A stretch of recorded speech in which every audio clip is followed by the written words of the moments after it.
Shelley's a glass maker. We have these beautiful glass objects. We shine light through them. They create beautiful patterns of caustics and refractions and diffractions that we're treating as a graphic score.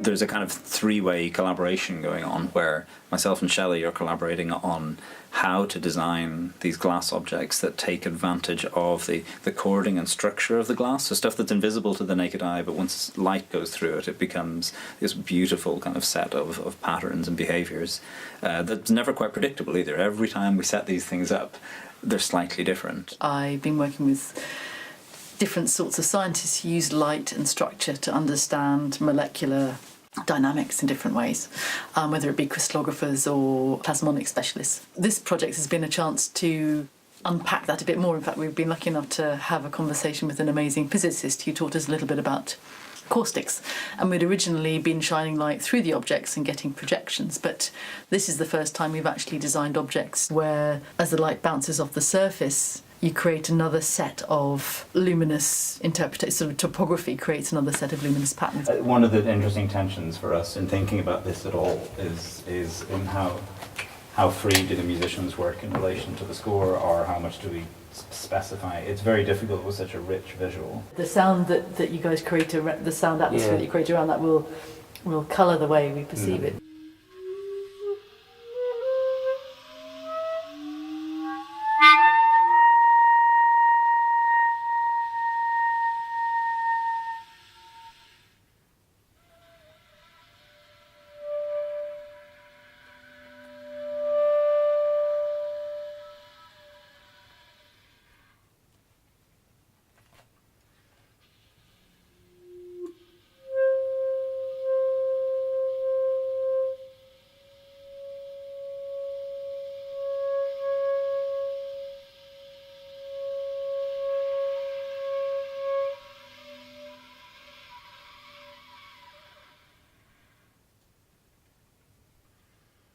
We decided we wanted to get some kind of literal musical connection to it, so we took a pianola roll.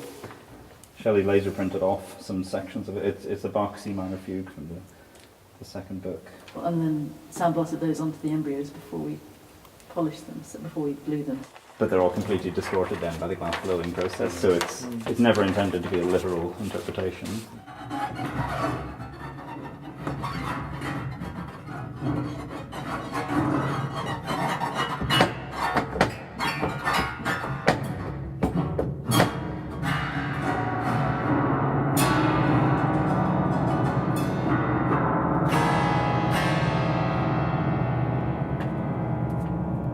As an image, it's open to interpretation any which way. Part of the challenge is to think about how this could be interpreted in a musically interesting or musically valid way. They're both so different, it's really, really lovely to listen to that. It was weird that both of the approaches worked. You went for blocks of very different sounding things, whereas you had a very consistent approach pretty much the whole way across, and both of those were appropriate, I think.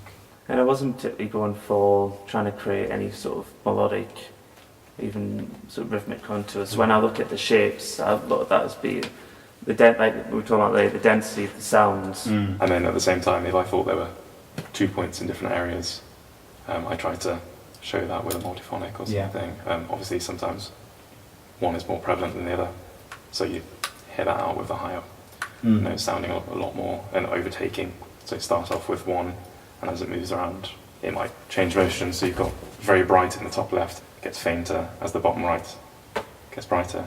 I'd quite like to see what happens if you are given a kind of a word or an atmosphere to create in some way. Part of this knowledge exchange was giving each other permission to enter each other's worlds a little more.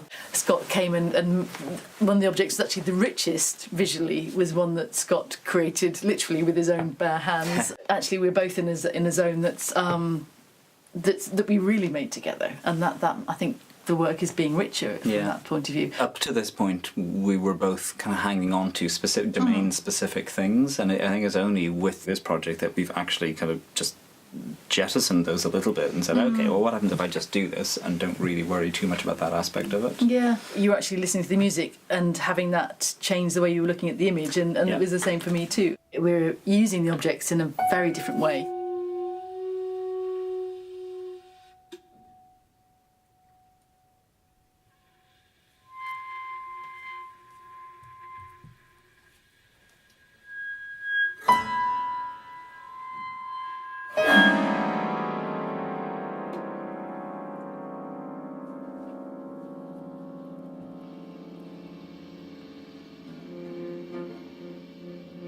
And they're no longer locked to the object and no longer locked to the score. They're in another zone of performative experience, and I think that's great. Yeah, it's turning into something truly hybrid.